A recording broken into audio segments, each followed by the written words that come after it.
예, 우종창입니다.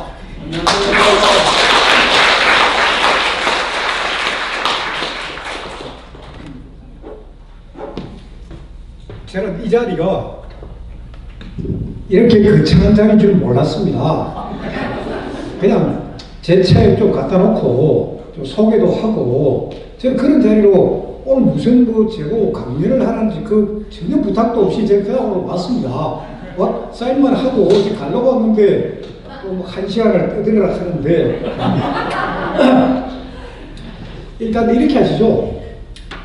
제가 뭐 한 30분 정도 제가 나름대로 이야기를 좀 해드리고, 그 다음에는 여러분들이 저한테 질문을 하세요. 궁금한 거를 질문하시면 제가 대답하고, 그러면서 또 제가 하고 싶은 이야기를 또 마무리하는 그런 식으로 하는 게 좋을 것 같고, 그리고 지금 당장 이제 돌아오는 제가 이제 전국부터 조금 말씀을 드리고, 그 다음에 이제 태블릿 PC와 관련된 방금 뭐 변희재 본문에 아주 자세하게 이야기하고, 또 우리 황 의원 대표가 뭐 저에 대한 불만도 틀어놓고 다 했는데, 그런 이야기도 제가 다 해명해 드리고, 사실은 저는 어제부터 굉장히 우려했던 게 하나가 있습니다. 좀 편안하게 하세요. 예. 좀 제가 편하게 해줍니다. 그래서 청와대에서 고민정 대변인이 긴급 무슨 발표를 한다 하기에 저도 굉장히 놀랐거든요. 무슨 내용을 할 것이냐. 그럼 결국은 조국이 사태다. 뭐 이런 쪽으로 저도 생각을 했는데, 그게 아니고 도리어 검찰을 조지는 쪽으로 나오세요. 그러니까 대통령이 본인이 직접 해도 되는데 고민정 여자 대변인 시켜가지고 나왔는데, 제가 특별 제 생방송 뉴스를 딱 보는 순간 느낌이, 과거에 우리 한번 보십시오. 과거 역대 검찰총장 몇 분이 대통령이 저런 사인을 주면 바로 사표를 던져버립니다. 대통령 저거는 옷 벗으라는 거고, 그리고 과거에는 검찰총장이 임기제도 아니었습니다. 그러니까 검찰 조직을 보호하기 위해 가지고 권력으로부터 어떤 압력이 들어오면 바로 사표로 제항을 했는데, 그래서 저도 걱정을 했던 거는 만약에 윤석열 검사가 사표를 던지면 어떻게 될까? 이거는 소위 말해가지고 우리 많이 쓰는 그건데 격분지게라는 거거든요. 상대를 격분을 시켜가지고 사표를 던지게끔. 안 그러고는 지금 윤석열 총장 쫓아낼 방법이 없으니까 그런 식으로 지금 청와대가 어제 이른바 장난을 친 거예요. 그래서 저도 검찰이 어떤 반응을 보일까? 결국 1시간 만에 이제 나온 반응이 헌법과 국민이에요. 검찰이 딱 대답이, 대통령은 아예 언급도 안 하고 헌법, 그리고 국민만 보고 간다. 그러니까 검찰이 지금 버텼기 때문에 지금 이 수사가 계속 가는 거지. 만약에 윤석열이라는 사람이 갑자기 좋다, 대통령이 뭐 그만두라 하는데 내가 뭐 던져버리자 해버리면은 수사팀들 다 박살나고 엉망이 되는 거예요. 그걸 제일 제가 우려했던데 그냥 넘어갔습니다.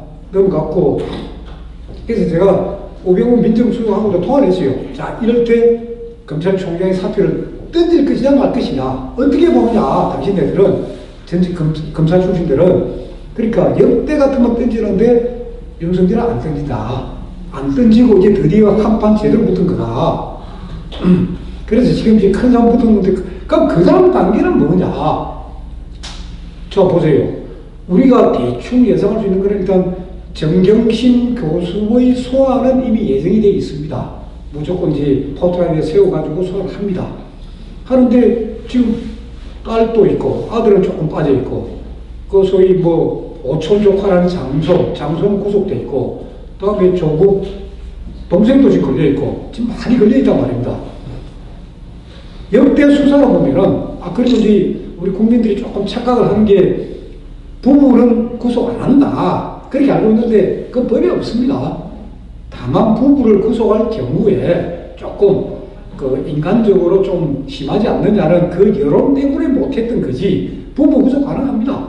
그리고 윤석열이라는 사람은 옛날에 아버지와 아들도 구속한 사람이에요. 구속할 수 있어요. 그래서 지금 돌아가는 이 분위기를 보면은 옛날 노무현 대통령 시대로 사실 비슷합니다. 그때도 검찰이 어떤 식으로 압박을 했느냐. 권양숙 여사가 $640만 받은 것은 확인이 됐고, 태광에 박영선이 봐도 확인이 됐고, 아들한테 돈 간 것도 확인이 됐고, 확인 다 되고. 근데 노무현 대통령 뭐가 처음에는 자기는 몰랐다는 거거든요. 와이프하고 아들하고 딸하고 했지 나는 몰랐다. 그래가 빠져나갔는데 검찰이 이 가족회의 그걸 입수를 한 거예요. 그러니까 딸하고 이렇게 조사를 하다 보니까 구정 때 엄마 아버지 우리 다 모인 자리에서 그때 딸이 내가 이야기했다. 박영선한테 돈 받은 게 있습니다. 그래서 우리 아버지도 그때 알고 있다. 그런데 노무현 대통령 첫 조사할 때는 나는 모른댔어요. 모른다. 그래 그때는 보내준 거고, 그래 두 번째 검찰이 다시 부를 때는 이미 다 그거예요. 아니 당신 말이지 가족회의에서 다 하고 당신 지금 자식들 증언이 나왔다, 진술이 나왔다. 그걸 들이대니까 결국은 본인한테도 시야를 달라. 그래서 내려가가지고 봉의봐요 한 거예요. 그러면 자 지금 이 조국 사들은 어떻게 되느냐? 그 좋기로는 그때처럼 해가지고 이제 일단 정경심, 그 다음에 조민 딸, 그 다음에 아버지한테 가야 돼요. 다 엮어져 있으니까 가야 되는데 이렇게 가다 보면 시간도 걸리고 지금 뭐 청와대가 지금 난리를 치니까 그럼 어떻게 가느냐? 검찰은 바로 정경심 교수는 포토라인에 한번 세우가 조사하고 그리고 딸하고 아들이 조사 다 돼 있으니까 그거는 지나고 그 다음에는 바로 영장은 조국 본인한테 영장을 칠 수가 있습니다. 이거는 물론 3명 다 쳐도 돼요. 영장 3명 다 해도 되지만은 지금 대충 제가 검찰 내부의 분위기를 보니까 바로 조국한테 바로 영장이 가는 걸로 지금, 그러니까 청와대하고 지금 검찰 싸움이에요. 예를 들어 문재인하고 뭐 윤석열 이런 싸움이 아니에요.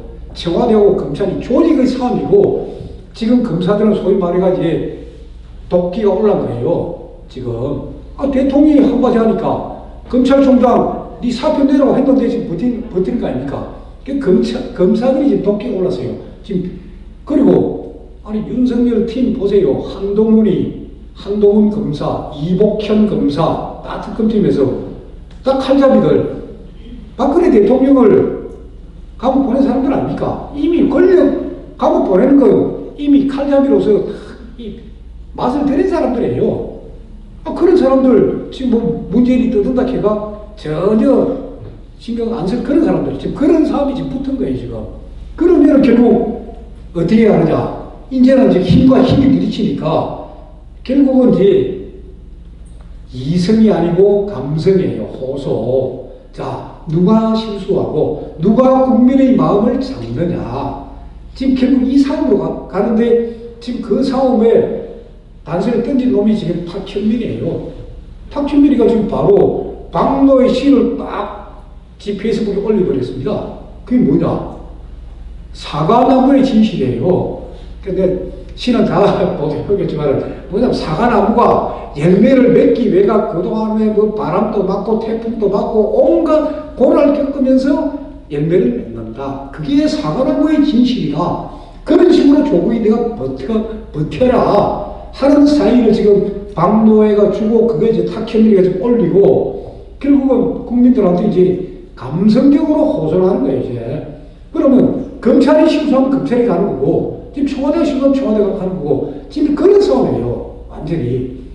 그런데 뭐 진중권이가 또 뭐 인터뷰에서 재미난 이야기를 했더라고요. 이거 진영간의 싸움이 아니다.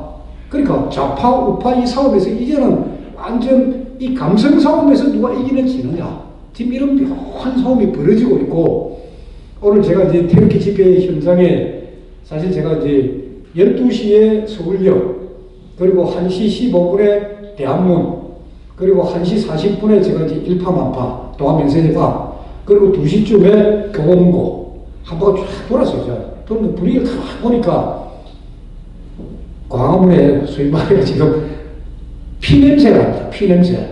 그게 무슨 말이냐. 오늘 보세요. 그 정치인들도 삭발, 그건 아무것도 아니에요.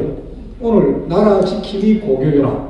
그러니까 60년대, 70년대 대한민국의 경제 발전에 앞장섰던 분들이 오늘 우리 한 200명이 오늘 삭발했어요. 그 나이 드신 분들이. 그리고 해병대부터 해가지고 예비역 군인들, 물론 거기에는 장군도 있고 영관급도 있고 그냥 미관급도 있겠지만 그 사람들도 단상에 앉아가지고 머리를 밀었습니다. 그러면서 분위기는 뭐냐?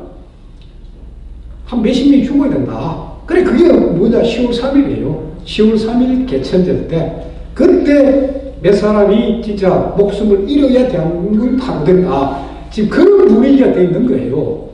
그 대신에 이제 검찰청 앞에는 좌파들이 아까 보니까 2,000명, 우파 보니까 200명, 완전히 지금 밀리고 있는데, 일단은 이제 국보원이 아까 광화문 집회 끝나고 빨리 밥 먹고 검찰청 앞으로 다 모여라. 그 돌았고, 지금 모르죠. 공화당도 오늘 청와대를 안 갑니다. 세종문화회관 앞에서만 집회 끝나고 나는데 어떻게 할지 모르는데, 제가 거기까지는 못 보고 지금 바로 왔기 때문에, 그럼 결국 교대 앞은 좌파가 이겼고, 광화문은 완전 우파가 휘어잡은 거예요.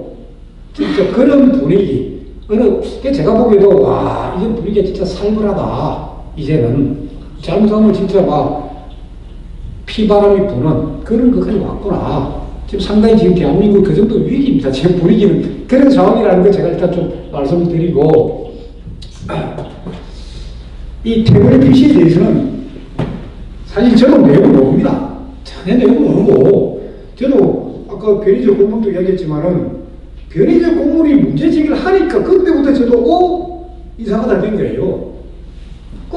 저도 2016년 그 10월 24일 날 손석희 심수위 그 방송할 때 저도 그때 그걸 다 믿었습니다. 와, 이 드레스덴 연설문 30군데나 최소리가 빨갛게 묻혔다. 와, 이건 아니다. 저도 그걸 믿었는데, 아니 변희재 대표가 딱 2달 후에 문제 제기를 막 하기에 뭔가 이게 잘못된 게 있구나. 그래서 제가 알게 됐지. 저도 이 태블릿 PC에 대해서는 전혀 속적인 내용을 모릅니다. 모르고. 그러다가 저도 사실 제가 저는 이공계 출신이 아니다 보니까 태블릿이 컴퓨터도 제가 큰명입니다. 카톡도 잘 못하고 이런 단계인데, 와, 이 굉장히 어려운데, 결국은 저는 사건 기자가 되다 보니까 사실관계 무슨 거짓말 했느냐. 그거를 이제 추적을 계속 하다가 결국 태블릿 PC의 진실을 알게 된 거는 결국 손영석입니다. 손영석이가 2018년 10월 29일 날 법정 정원대에 와가지고, 그때 누굽니까? 1심 재판장 박주영이가 팍 물은 게, 12월 8일 날 알았느냐 몰랐느냐? 12월 8일 날 바로 대통령 탄핵 국회 통과하기 앞 전날이에요. 그때 태블릿 PC에 문서 수정 기능이 있는지 없는지 알았느냐 몰랐느냐 하니까 손용석이가 알았습니다. 그렇게 시인한 거 아닙니까? 그러면 12월 8일 날 태블릿 PC에 문서 수정 기능이 없다는 걸 알았으면은, 그럼 제가 12월 8일 날이 1차 해명 방송이에요. JTBC가 심수미하고 손석희 둘이서 12분 9초 동안 떠들은, 그럼 거기서 태블릿 PC 우리 그동안 보도했는데 문서 수정 기능이 없다. 우리 그동안 보도를 잘못했습니다. 정정 보도 안 했습니다. 하면 맞아요. 그런데 심수는 뭐랬습니까? 워낙 얼마나 많이 고쳤으면 태블릿 PC 화면이 벌겋게 됐다고. 그래서 제가 바로 날조라고 지금 하는 거예요. 이 사람들이. 지금 보세요, 지금. JTBC가 아직도 공개 사과 안 하고 있습니다. 그런 국민들 속인 태블릿 PC 문서 수정 기능 없다는 거 알면서도 지금 안 하고 있는 거예요. 이거 바로 잡아야 돼요.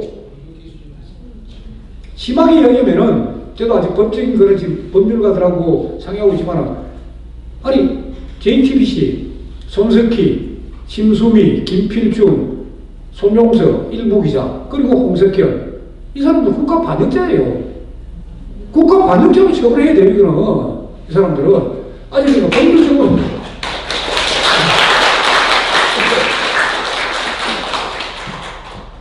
법률적으로 변호사들하고 상의를 해야 되지만 그 정도로 잘못해놓고 지금도 딱 까먹고 있어요. 물론 최근에 와가지고 JTBC가 상당히 보도를 지금 객관적으로 하려고 노력을 합니다. 제가 그거는 봅니다. 8시 뉴스를 제가 JTBC도 보고, 그 다음에 TV조선도 보고, SBS도 보고, MBC도 다 보는데, 나름대로 JTBC가 요즘 보도를 열심히 잘하고 있어요. 그리고 또 손석희도 지난주는 휴가지만은 휴가 가기 전에 이제 소위 조국이를 비판하는 바람에 좌파들한테 난도질 당하고, 그것도 제가 이제 알고 있고, 그런 그러면 지금이라도 사과를 하면 됩니다. 우리 그 보도 잘못했다, 국민 속였다, 사과하고, 그리고 정정 보도하고, 거기서 좀 더 없애버리고, 그 다음에 미디어 워치 형사고발장 낸 거, 그거 좀 취하하고, 그래 하면 돼요. 지금도 안 하고 있으니까. 그리고 저도 이거 이제 시간이 지나다 보니까, 최근에 이제 어느 독자가 저한테 제보를 해가지고 저도 보고 깜짝 놀랐습니다. MBC의 김태율이라는 기자예요. 이 기자가 2016년 10월 29일 날 MBC 보도를 했어요. 그러니까 10월 24일 날 JTBC가 이거 단초 보도를 하고 25일 날 이게 검찰로 넘어가가지고 검찰이 포렌식을 하고 그리고 난 뒤에 이제 법조 출입 기자들이 이제 뭐 태블릿 PC에 대해서 막 취재에 한참을 때요. 그때 김태윤 기자가 뭐라고 보냈느냐. 태블릿 PC에는 문서 수집기가 없다. 그 기사가 나와 있더라고요. 저도 이번에 알았어요. 그래서 JTBC를 보도 잘못했다, MBC가. 노골적으로 보도를 한 거예요, 그걸. 거기 보면은 그 당시에 검찰이 자체적으로 태블릿 PC 포렌식한 거, 그걸 법정 출입 기자들이 다 파악을 해가 나름대로 기사를 잘 썼더라고요. 그러니까 2016년 10월 달에 MBC는 제대로 보도를 했습니다, 그때는. 그래서 제가 지금 김태훈 기자를 찾고 있어요. 보니까 또 어디 물 먹었는지, 지금 기자들이 완전히 지금 뭐, 카메라 창 앞에 보초 쓰고 지금 막 그러고 있어요, 기자들이. 그좀 엉망인데. 그러니까 이미 아는 사람들은, 야, 이 JTBC는 늘 거짓말하고 국민 속인 거, 알고는 있어요. 지금 말을 안 하고 있었지. 그래서 제가 보기에도 참 변희재 고문이 어쨌거나 최초의 문제 제기를 해줬기 때문에 그래서 제 같은 사람도 이게 진실이 뭔지 이거 취재하게 된 거고 누구 안 나서주고 어떻게 합니까? 그냥 넘어가는 거예요. 그래서 저도 책에 잠깐 써놨지만은 아니 심수미가 2016년 10월 19일 날 최초의 보도, 최초의 태블릿 BBC 보도 딱 세 가지 아닙니까? 최성원의 취미는 대통령 연설문 꽂힌 것이다. 두 번째, 최성원은 태블릿 PC를 끼고 살았다. 다음에 최성원은 태블릿 PC를 갖고 대통령 연설문 고쳤다는 거 세 가지예요. 이 세 가지가 다 거짓말입니다. 이 세 가지가. 그럼 고영태한테 그런 말을 들었으면 제가 확인을 해야죠. 제가 기자면은. 그냥 고영태, 제 책에도 써가지고 고영태 별명이 고벌구입니다. 입만 벌리면 구라예요. 법정에서 다 나왔어요. 그 친구는. 고영태의 말은. 그러니까 최성원이가 대통령 연설문 고치는 거 본 적도 없어요. 2016년 뭐 1월 달에 뭐 WK 사무실에서 인쇄가 안 돼가 그때 가서 보니까 대통령 연설문이더라. 그럼 검사가 물어야죠. 그게 대통령 연설문이라는 근거가 뭐냐? 당신이 대통령 연설문이라고 이렇게 주장할 때는 그게 안 물어봅니다. 검사가. 그런 식이에요. 그러니까 최소원의 취미가 대통령 연설문 고치는 것이다. 그것도 엉터리고 최소원이가 태블릿 PC를 끼고 살았다. 그것도 엉터리고 그거는 고영태 스스로가 끼고 살고 난 못 봤다는 거 아닙니까? 자기가 스스로 시인했고 그 다음에 문서수준 기록 없는데 태블릿 PC로 고쳤다? 지금도 지금 사과를 안 하고 있고 그러니까 이제 변희재 고문이나 미디어 워치 기자들은 진짜 이거 엄청나게 기계적인 문제까지 다 뒤지고 막 엄청나게 이 사실을 파악하려고 했었고 저는 수사 기록을 통해서 본 거예요. 수사 기록을 쭉 보면서 그래 검사들도 과연 드레스된 연설문을 최소원이가 고쳤느냐 안 고쳤느냐 일단 봤느냐 보고 고쳤느냐 안 고쳤느냐 그건 검사들도 궁금한 거예요. 그래서 검사들은 그때 2016년 10월 18일부터 24일 그 무렵에 최소원은 한국에 없었습니다. 부를 수가 없다 보니까 최소원의 미성빌딩에 가가 데스크탑 컴퓨터를 압수해가 포렌식을 하거든요. 포렌식을 쫙 하니까 그러면 이게 이제 그게 뭐냐면 정호성이가 대선 캠프 멤버들 7명한테 공용 메일 gc9876@gmail.com 공용 메일이에요. 그걸 주면서 이런 걸 같이 알고 공유하는데 그때 공용 메일을 어떻게 보내느냐 이런 문서 보낸다? 나머지 저 첨부 파일을 보낸 거예요. 첨부 파일로. 그럼 첨부 파일은 보려면 어떻게 인터넷에 접속을 해야 됩니다. 그러니까 최소원이가 드레스덴을 보고 난 뒤에 와 이거 중요한 거니까 좋다 내가 지워버리자. 그러니까 이메일을 안 봤다고 삭제를 해버리자. 삭제를 하더라도 인터넷에 접속하면은 그게 캐시 파일로 남습니다. 그게 포렌식이에요.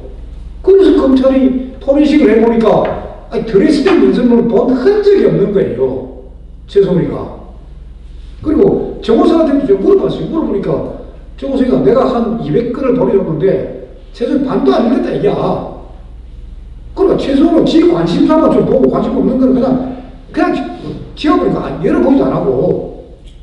그러면 정호성이든 김희종이든 최성원이든 그리고 나머지 이재만 안봉근 이 사람들은 소위 자기 개인 컴퓨터로 이 공용 메일을 다 열어봤는데 누구 한 놈이 태블릿 PC로 열어본 놈이 있는 거예요.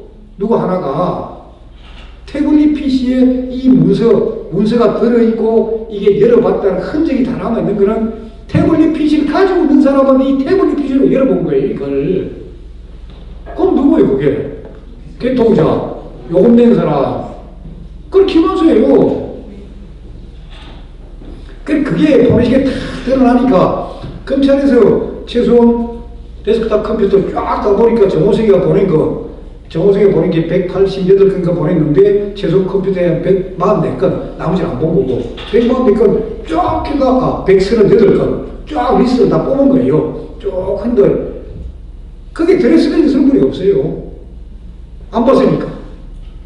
그러면서 138건 딱 최소한 데스크탑에서 온 문건이 138건이 다 쫙 표시까지 해놓고 근데 중간중간에 검은색 칠해놓은 검은색을 모르게끔. 그래서 저는 처음에는 최순위가 드레스 연습을 받겠지 하다가 그 검은색 칠한 부분을 다시 보니까 그러니까 드레스덴 연설문이 2014년 3월 27일 그 시점에 날아간 거니까 그거 보니까 그 앞에 문건도 있고 뒤에 문건도 있는데 드레스덴만 없는 거예요. 검찰이 그 부분을 까맣게 해가지고 빼놓은 거예요. 여러분 흔적이 없으니까. 그런 식으로 장난을 쳤더라고 검찰이. 그러니까 드레스덴 연설문은 결국 최소원은 자기 말 맞더라 본 적도 없고 열어본 적도 안 했고 자기는 그런 거예요. 그래서 정호성한테 제가 물어보니까 정호성이 내가 27군데 빨갛게 표시를 했다. 자기가. 그리고 자기는 공용 메일로 그때 공용 메일은 GC9876이 아니고 김파2014 그걸 이제 보안 때문에 새로 만든 그 지메일로 보냈는데 따져보면 열어본 사람은 누가 열어봤냐? 태블릿 PC를 가진 놈이 열어본 거예요. 태블릿 PC를 가진 사람이. 그러면 김한수한테 그걸 물어봐야죠. 김한수한테 그렇게 물어본 게 없어요.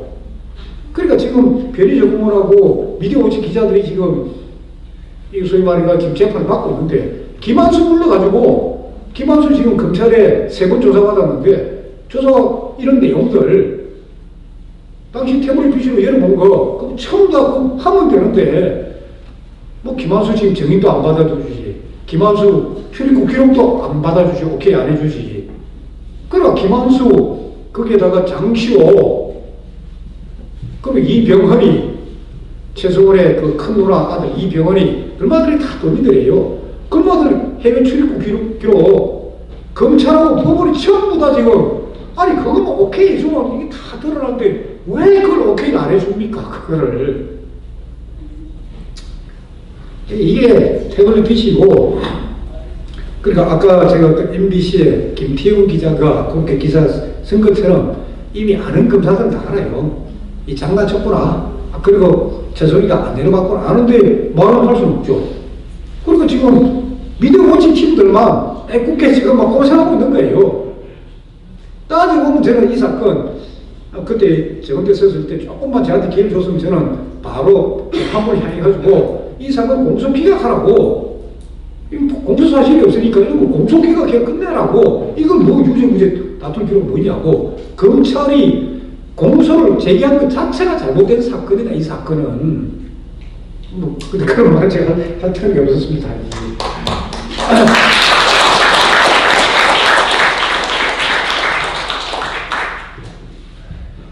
그래서 이 태블릿 PC 문제는 결국은 JTBC입니다. JTBC가 결자해지를 해야죠, 자기네들이. 그러니까 자기네들이 지금이라도 반성하면 돼요.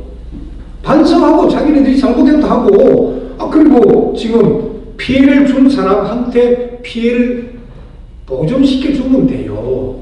그럼 다 끝나는 문제 아닙니까? 실수를 했다는데 자기네들이.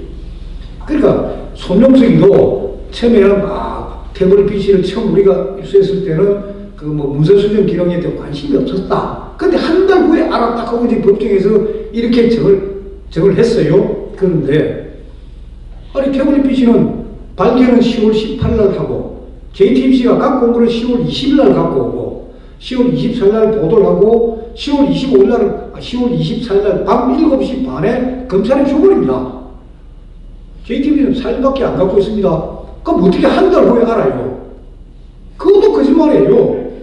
지금 그러니까 손용석이 말부터 시작해가 많은 부분들이 위선입니다. 그거 다 걸면은 일마들이 그건 사실대로 이야기하면 되는데 MBC 기자도 태블릿 PC에 문서 수정 기능이 없다는 걸 아는 판에 손용석이는 입수하고 한 달 지나서 우리가 알았습니다.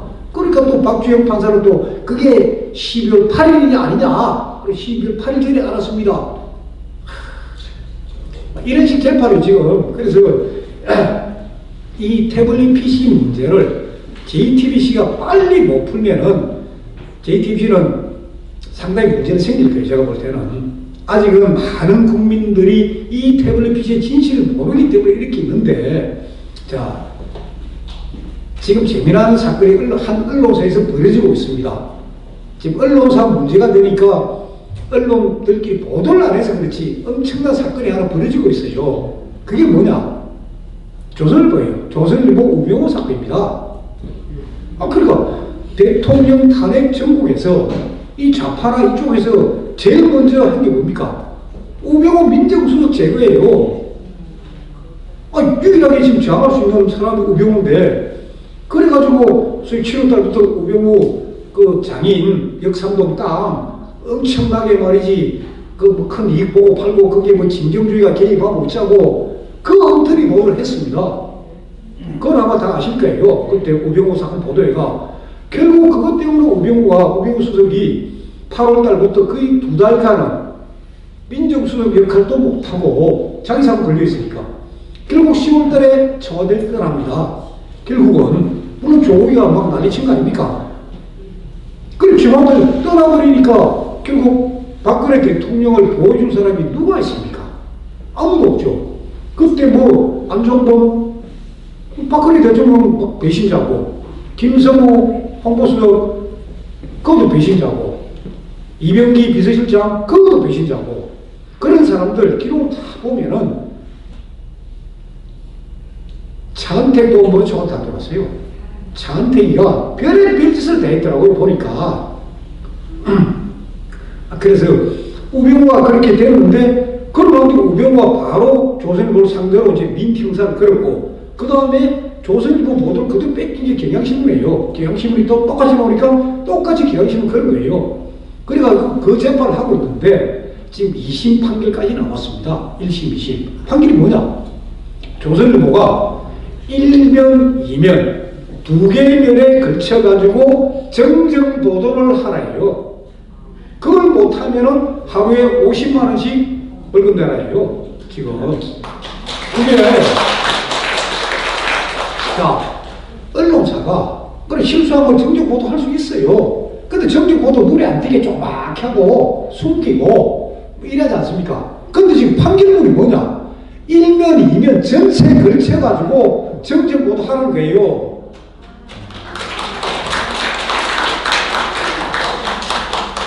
그러니까 우병우 민정수석이 얼마나 벌 좋습니까? 정정 보도문까지 다 써놨어요.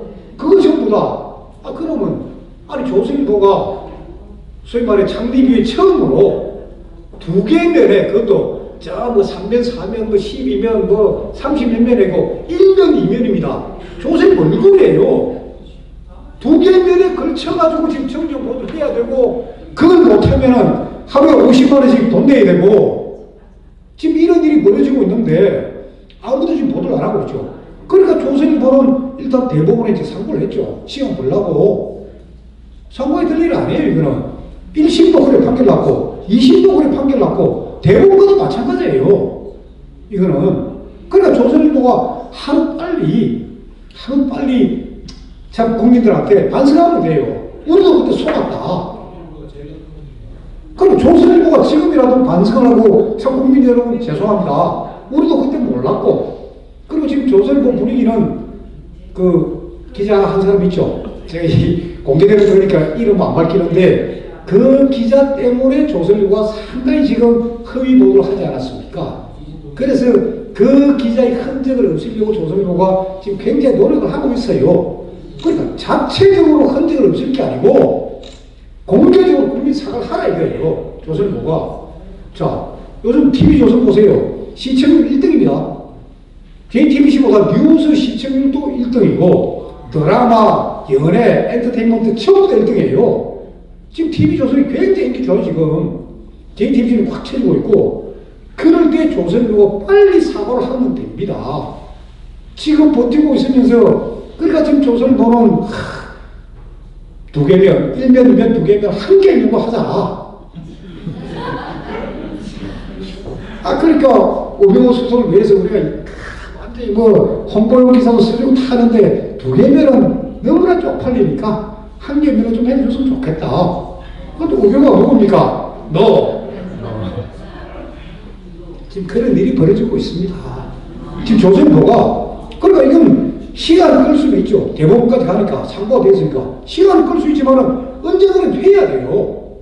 자, 그리고 지금 한겨레 신문, 그러니까 기자, 전문 기자 7년차 이하 기자 10몇 명이 이제 소위 성명서 발표했다 하지만은 한겨레 신문도 사실은 지금 내부적으로, 그러니까 한겨레 신문에 저도 세계 서울의 뉴 이건 기자라고 써놨는데 기자 중 괜찮은 기자 있어요. 그리고 김의겸이가 막 이렇게 쓰라고 했을 때 이건 아니다 한 기자들이 있습니다. 그러니까 김의겸이 이래 쓰라 했지만 기자들이 기사를 그렇게 안 썼습니다. 기사를 그렇게 안 썼는데 제목을 김의겸이가 그렇게 다른 거예요. 제목을. 기사하고 제목이 다른 게 너무 많습니다. 정경학 입시 비리, 이야기도 입시 비리. 그 정보 누가 주느냐? TV조선 이진동 기자가 한 개 김의겸이한테 준 거예요. 그럼 김의겸이가 기자들한테 해가지고 했는데 기자들이 취재해보니까 사실이 아니거든요. 취재를 해보니까 왜 사실이 아니냐? 정유라 학사 경고 2번 받은 건 맞아요. 그거는 2번 경고 받은 건 맞는데 담당 교수가 착각을 한 거예요. 착각을 내가 이거 무조건 제적이다. 그래가지고 그것도 술 한잔 먹고 최소한테 니 딸 이제 학교 가야 된다고 딸을 치니까 최소이도 학교로 달려왔죠. 달려가 이거 교수 당신 착각이다. 아직 한 기회가 있다. 근데 마침 또 그날 또 이 교수 입에서 술래를 풀풀 풍기면서, 그러니까 그 교수도 처음에 자기는 저 안민석하고 이런 사람들한테 막 그런 식으로 아니 최수근이가 말이야 교수들까지 압박을 넣고 저 하다가 막상 한겨레 기자들이 취재를 한다 하니까 근데 취재 하지 못하겠다. 지 잘못이 있으니까. 그래서 한겨레 기자를 취재를 보니까 제보받은 내용하고 다른 거예요. 근데 김의겸이가 기사를 수락하니까 결국은 이하여대, 5월의 이하여대 교정에는 벚꽃이 피어 있었다. 기사 그런 식이에요. 그리고 저 뒤에 가가지고 최서울이가 와가 담당 교사하고 말다툼을 하고 갔다. 이것밖에 없어요, 기사가. 그러니까 우리도 기사를 정확하게 보면은 진짜 기자가 그래도 나름대로 사실관계를 쓰려고 했구나 하는 거하고 제목만 엉터리로 하는 거하고 그런 게 있거든요. 그러니까 한겨레에도 몇몇 양심적인 기자들은 나름대로 쓰려고 했고, 그러다 보니까 결국 박근혜 대통령이 이제 감옥까지 가고 난 이후에 그런데 한겨레 기자들 젊은 기자 일부는 소위 김의겸이한테 반기를 들은 거죠. 이건 아니다. 당신 무슨 선임 기자냐. 이건 아니다. 그래서 김의겸이가 한겨레를 떠납니다. 떠나다 한 몇 개월 걸다가 결국은 청와대 대변인으로 들어가는데, 그래서 제가 볼 때는 JTBC 내부의 기자일 수도 있고 한겨레 기자일 수도 있고 결국 언론의 어느 기자가 사실이 이랬다 그때 그런 거 놓으면은 이제 조금씩 달라집니다. 이제 우리가 이제 사실 알아야 되니까 흥분할 필요도 없고, 그리고 조국 문제도 마찬가지예요.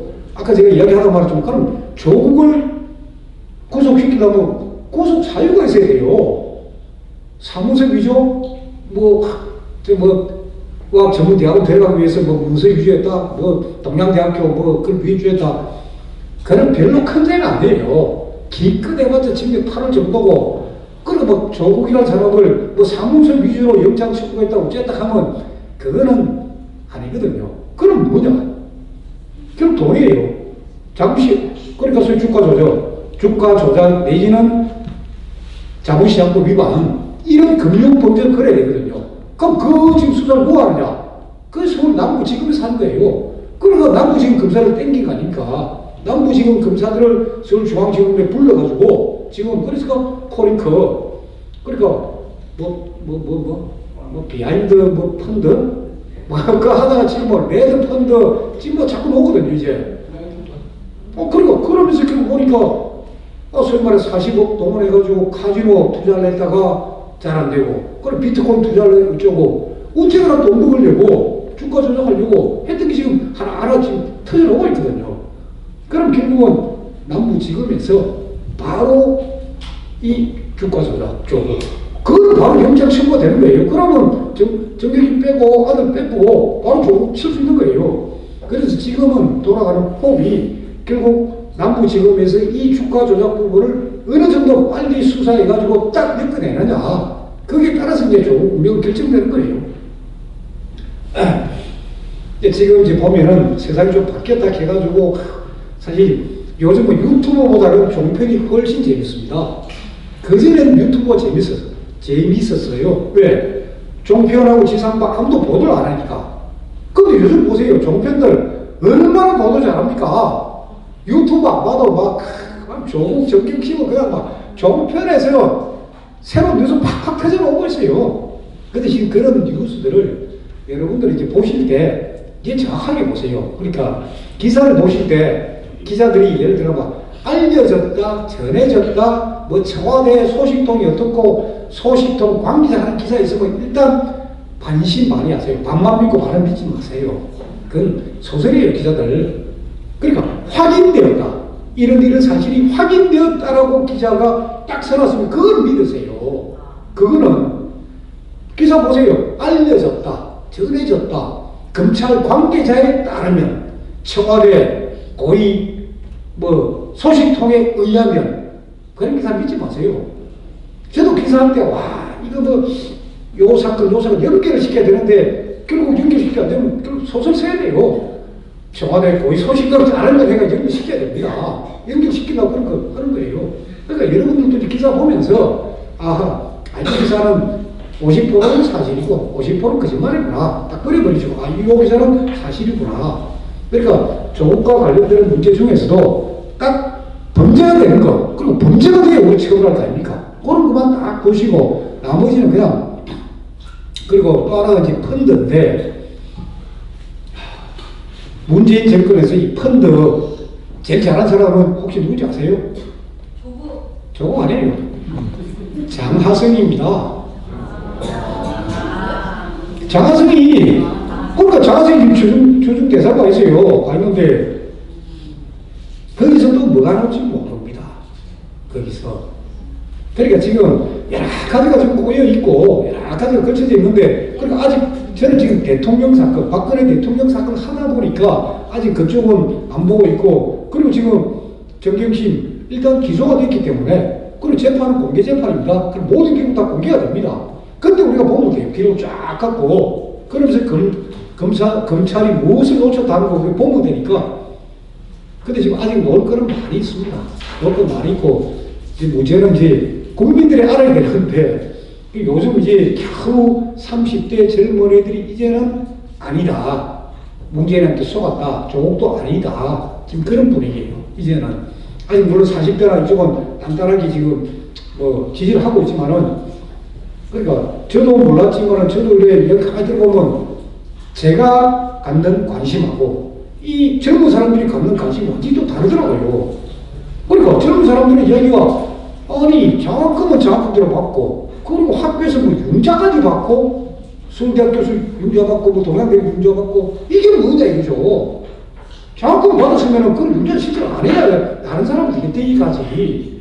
그러니까 사소한 그런 돈 문제랄까 그런 문제에서 젊은 사람들이 굉장히 분노를 하고 있도록 보니까 지금 막 그런 분위기인데 뭐 아직 이건 뭐 분위기는 아직 볼 때 제가 이제 어느 정도로 사실 잡히고는 있지만은 아직은 콱 할 수 있는 그리고 콱 하더라도 그 다음이 뭐냐 그 다음 대안입니다. 대한민국 미래를 누군가 제시를 하고 나가야지 지금 우리 욕만 하고 있으면 뭐 할 겁니까?